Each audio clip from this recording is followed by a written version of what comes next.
Story 1. I want to give you some backstory. I am white, the palest moon silk white you can think of. However, I have very curly hair that in summer, depending on the state I'm in, turns into a full-blown afro. My hair is a light reddish blonde. A week ago, I went to get it braided. No, not box braids. 2 French braids, as my hair is rather long. It is rather hard to French braid myself, and my friend, who is black and works at a hair salon, always wanted to do my hair as it is rather pretty, and I pride myself a lot on my mane. This day it was me, my friend, her coworker, and another person, let's call her an old bat or OB for short. I tell my friend to, go ahead, take off the ends please, so she sits me down, washes my hair, and states, wow, your hair is thick. This apparently ticks the OB off. I gush about my hair for a few seconds before a loud scoff is heard from OB. We both look over, and she is resting her chin on her hand, glaring at me as if I was a child. My friend rolls her eyes, then goes back to my hair, cutting it, layering it, and making it look good. Can you French braid my hair? My friend's eyes light up like a kid's eyes on Halloween when they get the biggest candy bar ever. She doesn't say anything but squeals and begins the process of braiding it before a loud, echoing scoff is heard. My goodness. You enslave our people and then you take our culture. Shame on you. My friend looks confused, and I look at her through the mirror. Excuse me. The OB turns in her chair and points her witch-like finger at my friend. You better stop braiding that white girl's hair. You know darn well that's inappropriate. My friend continues to braid my hair, not looking at this woman. Ma'am, I am just doing French braids, not box braids or bantu knots. Plus, look at her hair, it's so long. The OB shakes her head and goes back to her phone before my friend turns my head and does the other side. Before I heard a scuffle behind us, OB had gotten up and come behind me. I'll cut her hair for her. She's being racist. My friend dropped my hair. The next thing I hear is a loud thud. The woman was on the floor, and scissors slid across and hit my foot. The OB screams about being assaulted. My friend calls for her coworker, who had only stepped away to use the restroom. She was pregnant. Get her out of my salon. She just tried to cut her hair because I was braiding it. The coworker glared before helping the bat up, taking her to the door. All the while, she screamed at my friend and me for being white power hungry racist and that my hair was probably fake. I didn't know what happened to lead her to end up on the floor. But my friend said she shoved her in order to make her back off. The coworker stopped my friend after resuming the braids, sticking her hand in my hair. That woman is crazy. People can have thick hair. It's genetics. It's not your fault your hair is like this. Before moving to her station, I didn't know my lineage. And I don't know the OBs, but I didn't mean to be a skin color different from yours and happen to have a very bad history with yours as well. I am sorry that my hair is the way it is. Story 2. So, this is not my story, but my brother's. My brother and his wife were moving from one state to another, and one of those states was Texas, so it was not a one-day move, if that makes sense. They'd gone house hunting, found a place that needed a little tender loving care updating, since the owners were 70+ years old. But since they're both great do-it-yourselfers, it was worth it for them to buy it cheap and improve it. They drive and get into a hotel in town the night before closing late with a moving truck full of all their stuff. They arranged with the moving company to have people there to unload at noon the next day. After closing, this is important. The next morning, they go to the walkthrough before closing, and the house is not packed up. As in, it looks like people are still living there. The realtor drops that the current owner might not be ready to give up possession at closing. For my brother, this was a no-go. They didn't have the hotel for another night and had already arranged and paid for people to help unload. So no, contractually, the current owner needed to be out. They go to closing, and the realtor for the current owner says that the current owner needs to stay in the house again overnight. Again, from my brother, no, it's not arranged in our contract. We only had the hotel for one night, and I have the unloaders scheduled. The current owner's realtor says, well, in my day, we just sorted this stuff out. It didn't need to be in a contract. My brother replies, okay, when were you going to tell us? At this point, it's too late. We made plans based on taking possession today. So unless your client will pay to reschedule the unloaders, pay for another night in a hotel, and with a pet deposit, since they have 2 dogs, this won't work. This is why it's contracted, so that I can do things like not drive down here until the house is move-in ready. Come to find out, the current owner's realtor is no longer practicing. As in, they were retired but came out of retirement to do this for the current owner. So closing proceeds, and my brother and wife go to what should be their house. The current owner and all their children and children's spouses are there, just hanging out. Not packing, not getting things out, just chilling. My brother asks, so can I help you with anything?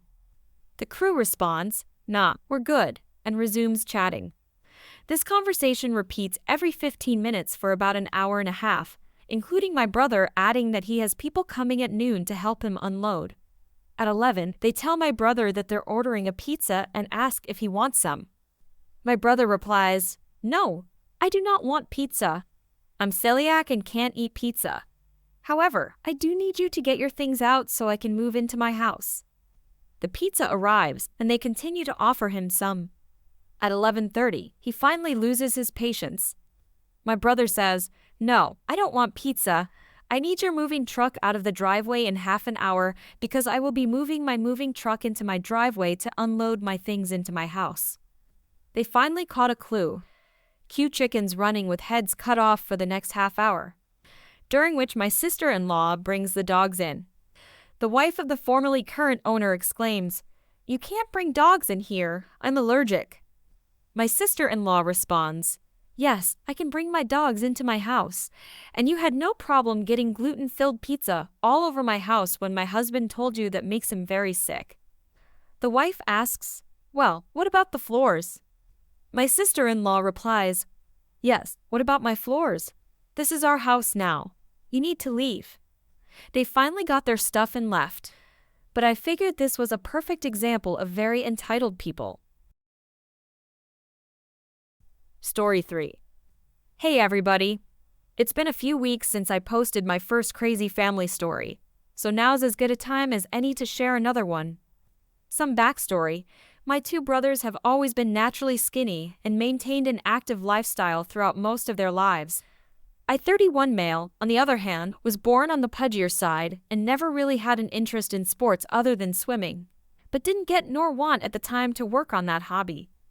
By the time I was in the Army service as mandatory where I live, I was quite heavy at 246 pounds. While I was never teased about my weight, my family, and especially my mother, enjoyed poking fun at it, my eating habits, and so on.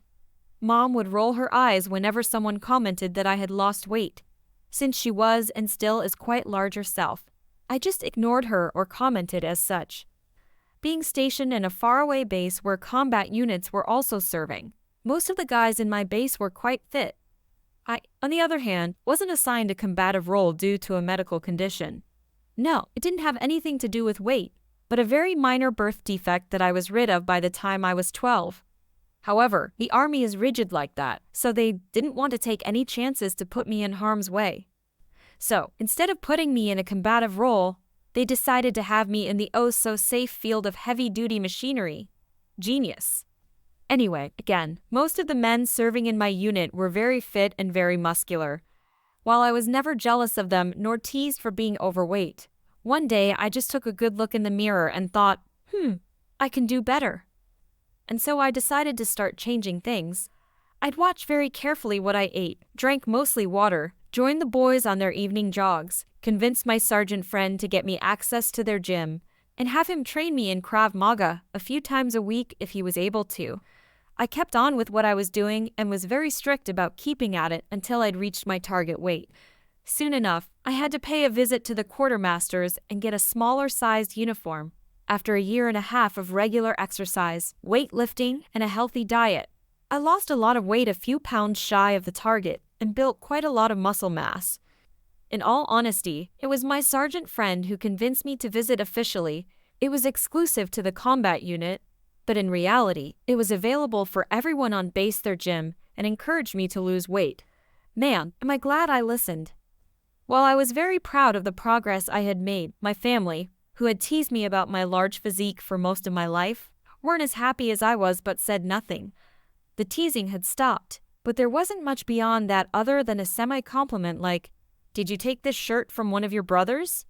Whenever I wore something that actually fit me, or "Why are you still wearing this huge thing?" if I kept clothing from the time I was bigger.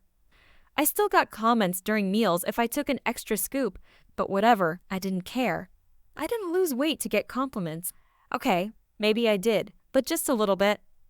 Moving on, by the time I turned 22, I was back into civilian life as well as working my way through university and also a part-time job. During that time, I had saved enough to afford a membership at a gym close to campus. They were on the pricier side, but that's due to the location being more high-end.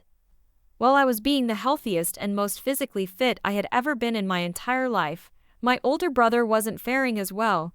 He had stopped jogging, his smoking got worse, and he was getting chubbier every day. He's still not obese by any chance, but he's not nearly as fit as he used to be, and he's only in his late 30s. It only got worse at family gatherings, especially weddings where a lot of distant relatives and those we don't meet often would also be present. Also, I'm a massive introvert, so fully packed events are not my thing. So I'd often avoid those and barely even met with my extended family during my service. So you can imagine some of my relatives' shock seeing me over 100 pounds lighter. Some didn't even recognize me. I guess my brother got some comments from people because he'd no longer look smug whenever he looked at me. About 8 months into my membership there, my mom sat me down. I was still living at home, and the conversation went as follows. Me, what's up? Is everything okay? Mom, everything is fine, honey, but I just wanted to talk to you about something. Me, okay. I already had a bad feeling. These conversations always seem to be about me doing something wrong. Mom, well, you know your father and I are very proud of how far you've come. You're looking very handsome. Me, thanks, Mom. A very rare compliment. Mom, but your father and I are a little worried. With all the expenses we have, along with your tuition and now your gym membership, we're getting a little tight. Can you cancel your membership, please? We can no longer afford it. Me, thinking, okay, here we go. Mom, you guys don't pay for my gym membership. I do. Mom, and who gave you that money? Me, it's money I've saved from birthdays, allowance from way back, and work. Also, I'm on a scholarship, so you do know you guys aren't paying for school either, right? Mom, getting frustrated? Well, you can't go to your gym anymore. Me, and why is that? Mom, because she and Dad think your older brother should use it instead. He really wants to go to that gym, but he can't afford it. It really depresses him. Don't you think it's mean of you to keep going there while he cannot? Me, Mom, be real. Older brother makes twice the money I make, so he can afford a gym membership on his own. That said, the gym isn't located anywhere near his apartment. Mom, that doesn't matter. We decided that you can't go anymore. It's not fair towards your older brother. You're gonna cancel your membership, and that's final. Me, no. Mom, well, I will be giving them a call soon and cancel it for you. Impossible unless she can imitate my voice and have my credit card. Stop being selfish and be more fair towards your brother. Me, right? Mom, why can't you just do this one thing for your brother? It's bad enough he stopped. He quit jogging, now he's smoking, and you're not helping with what you're doing. Come on, be more considerate. Also, think about your father. Me, Dad has a problem with me working out too. Mom, you know he can barely move with his bad back. Me, Mom, Dad can move just fine. Just yesterday, I helped him clear out the garage. He had his own gym membership, which he had to quit only recently due to COVID-19. Mom, you're not being fair. Me, holding on to my last nerve. Mom, I'm not going to stop working out because some 30-plus man-child hates seeing me getting healthier while he tries tucking in his beer gut. If my looser genes affect older brother so much, he can get up and do something about it. Funny how you've never said anything to either of my brothers to tone it down while I was overweight. Mom, how dare you say that about your brother? At that point, I just got up and went on with my business while she sulked and gave me the cold shoulder for the rest of the day.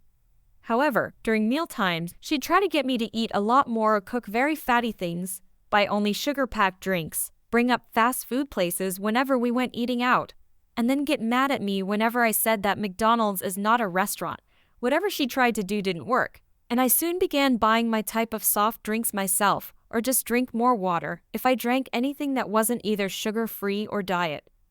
Now, even though my dad supported my older brother, he didn't say much, and I have no idea why she even brought him up. Anyway, that's my tale. I lived with them for 4 more years until I saved enough to move out in 2015. After that, some things happened that led me to cut all contact with the 3 of them. Stay safe out there. Story 4. So, this happened 2 or 3 days ago. I had gone to the grocery store since I was running out of sausages, eggs, and milk. Over there, I ran into my friend. I greeted him by saying Namaste, we're Indian. Enter entitled vegan, stage left. Are you guys vegan? Perplexed, we both shook our heads.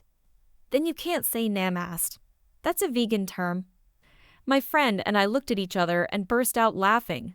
Not only was she trying to tell Indians to stop speaking their own language, but she was also pronouncing it completely wrong. Between gasps of breath, my friend managed to say, "It's pronounced Namaste." At that, the entitled stranger turned bright red. "How would you know?" she demanded. I interjected, "We're quite literally Indian. Namaste is a word from Hindi. You're the one who is wrong." Of course, logic did not work on her. As she opened her mouth to retort, my friend picked up my chicken sausages and shook them at her. She leapt back and then thankfully walked away in disgust. Short story, but somewhat satisfying to chase her off at the end.